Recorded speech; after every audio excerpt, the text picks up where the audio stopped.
Hi, I'm Bob Tabor with Developer University. For more of my training videos for beginners, please visit me at devu.com. In this lesson, things are going to get a little bit more interesting. Based on the user's input, we're going to write logic to execute either one block of code or a different block of code. All right, so when I use the term logic, I mean that we're going to make a decision to execute one block of code or another block of code based on some condition, like, for example, the user's input, or maybe the state of the computer, the system itself that we're working in, or some other data that we have available to us. We're going to decide what to do with that input, with that data, and then react accordingly. All right. So what we're going to do is create a new project. I'm going to call it Decisions. So again, Visual Basic Console application. We're going to call this Decisions and click OK. And I'm just going to start writing some code. So again, what you'll want to do is pause while I'm typing this and type it along with me, and then I'll explain what it does. Now, I'm willing to bet that you can figure out what this does even without my explanation, because at this point things are so easy. But let's go ahead and just write it together, and then we'll go on and talk about it. All right, so here we go.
Alrighty, there we go.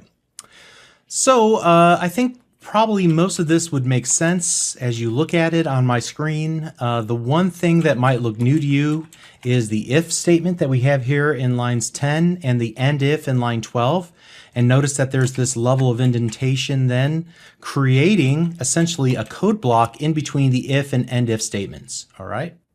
So we've set up this condition if the user value is equal to 1. So if the value that the user typed in when prompted is 1, then what we want to do is set this variable message equal to the string value you want a new car, and then print that out to screen. So let's go ahead and run the application and just make sure it runs in this very simple case, which I'm pretty sure it will. When I hit 1 on my keyboard and hit enter, hey, we want a new car. But what we have not accounted for are the other cases. So for example, 2, nothing happens. And the same would be true even if we typed in something like Bob and hit enter. Nothing happens. All right. So first of all, we want to talk about the evaluation operator. It is the equal sign, so it's playing double duty. We can use it as an assignment to set the value of message equal to the value of some string, like you want a new car. But when it's used in the context of an if statement, here we're going to do an evaluation. Is this true? Does user value equal the number 1 or the string value 1? All right. If it does, then execute the block of code that's defined between the if and the end if. If this is false, so when I typed the number 2 or when I typed in the word Bob, then that's false, and we do not execute the values inside of that code block. Okay, so that is what I meant by making decisions. We're building logic and executing that logic, and then based on the input of the user, we'll decide what to display or what code to execute in a more general sense, whether we execute this block of code inside of the if statement or not. All right, so again, in This case, this is using the equal sign as an assignment operator. This is the evaluation or the equality operator. Okay. So what happens then if we want to try different combinations? Well, I guess what we could do is then start a whole new if statement. So if user value equals 2, then we can set the message equal to you won a new boat. And I'm willing to bet that that would work, but there's a more simplified version of this. Let's go ahead and just delete that, because what we can do is inside that same if block, we can create additional checks called else if statements. All right, so if the user value equals 1 is not true, then we're not going to execute this block of code. But what we will do is then move down to the next check. And in this case, else if user value equals 2. All right. And if that's the case, then we'll set the message equal to you won a new boat. I could also do else if user value equals 3. Message equals you won a new cat. All right. And then finally, what if none of these are true? What if none of them are true? And at this point, then, if we run the application and I type in the word Bob, I get nothing. All right. Well, there's one of two ways I can handle that. In this simple scenario, I could assign the value of string to initially to bad input, like so. So it would, none of these conditions would register, and therefore it would just stay at its default value, bad input, and that would be printed to screen. So here, Bob, bad input. But what I'd really like to illustrate for our purposes here, just so you can see, the last part of an if, else if, end if statement is just the simple else statement. And in this case, we're saying if this is not true, and this is not true, and this is not true, then, all right, well, this is the catch-all. Otherwise, just do this. In this case, we'll just set the message equal to bad input. Please try again. All right, or something like you lose, or whatever the case might be. And so this time, whenever we run the application, we type in Bob and hit enter, bad input. All right, great. I want you to notice something, how I designed this code. I could have, in each of these cases, just done console.writeLine and then said you won a new car, like so. All right. I would have had to add the console.writeLine in each of these else if statements and in the else statement as well. However, what I chose to do instead was just to define a variable and have it store the message that I want displayed, and then just call the console.writeLine a single time here at the very bottom. All right, so that's just a way to simplify the code, to structure the code in a very logical, easy to maintain sort of way.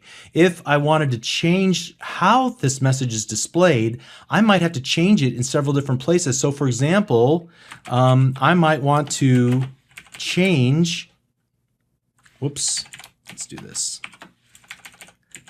and say result, colon, space, and then display the message. I would have to make a change to every one of these code blocks if I had written the value out. But now I can just make a change in one place and just display then the message after it. So just be cognizant of the fact that you can simplify your code and you can expand its functionality while reducing the amount of maintenance that has to happen in order to add new functionality. So I feel like I've accomplished that in this case by just kind of using this message variable to store the actual message and then only using console.writeLine one time in my application. All right. So finally, what I want to demonstrate to you is I'm going to comment all of this out. And in some cases, you don't need the if, else, end if. You can use something just called the conditional method. So there's a method called if with an I, two I's, IIF, and then an opening and closing curly braces. Now, in this first part, what we want to do is set the expression. So let me actually grab some code from earlier here, and we'll grab these first 3 lines of code, and I'm going to select them all and then use the button that's right next to the comment out the selected lines, and this is the uncomment the selected lines, and that will remove the little comments from each line of code. All right, so now we have the user value again, and here what I want to do is if IIF, open and close parentheses, user value equals the value of 1, then after that 1, I'm going to use a comma, and you can see I can add a true part and a false part. So here what I'll do is say the true part is car, but for everything else, if that's user value is not equal to 1, then I'll say you just want a free cat. All right. So let me do this. I'm going to go dim message as string equals empty string, and then message equals if the user value is 1, then I'll give them a car, but anything else they'll win a cat.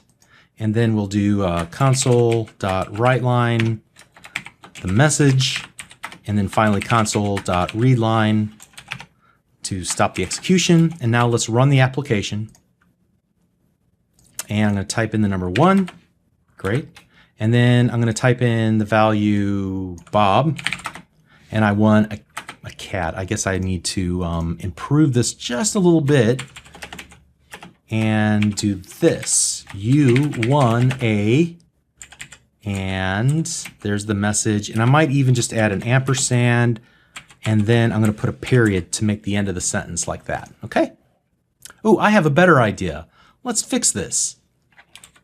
I don't like that. That's a lot of concatenation. There's an easier way to do this. And I'll explain this syntax a little bit later, but inside of that string, what I'm going to do is add replacement syntax. And there's some special features of replacement syntax that we're going to see in an upcoming lesson that will allow us to format what we put in here. Like if we have a date or a currency value, we can do some really neat things. But for right now, I'll just use U1A curly brace 0 curly brace, double quote, and then I'm going to use a comma after that, and then put in the message, like so, okay? Now I need to explain these commas inside of the opening and closing parentheses. You see that we have this if conditional method here, and we used a bunch of commas. What those are, it allows us to separate the input parameters to each of those methods. So sometimes a method only will accept a single input parameter like console.writeLine. Now, console.writeLine can also accept 2 parameters or more. In this case, we're going to give it a string and then a value that could be used in replacement whenever it comes across a replacement code. Again, we'll talk about replacement codes at length a little bit later, but you can see here I'm passing in 2 parameters to the WriteLine method by using a comma in between them. Here we're using 3 input parameters by using 2 commas. Here we do the evaluation. Is this going to be true or false? If it is true, then we give it the true part, and then if it's false, we give it the false part. And whatever's returned back from this method, whether it's car or cat, it'll be assigned into our message variable, which will then be added to our U1A, and then we'll replace whatever that replacement code is, whatever it's either car or cat, and then we'll add an exclamation mark at the end. All right, so now let's run the application again. And here I'll type in the number 1, U1 car. See how that formatted it nicely? And we'll run it again. And this time we'll type in the number 4, you want a cat. Okay. All right. So we learned quite a bit in this lesson, just tacking on some additional features of Visual Basic. We looked at, most importantly, the if, and else if, and else, and end if statements in order to add some conditional logic to our applications. So we made some decisions, and based on values and evaluating the truthiness or falsiness of a particular expression, we're going to execute one of the code blocks inside of our if, else, and if code block. All right.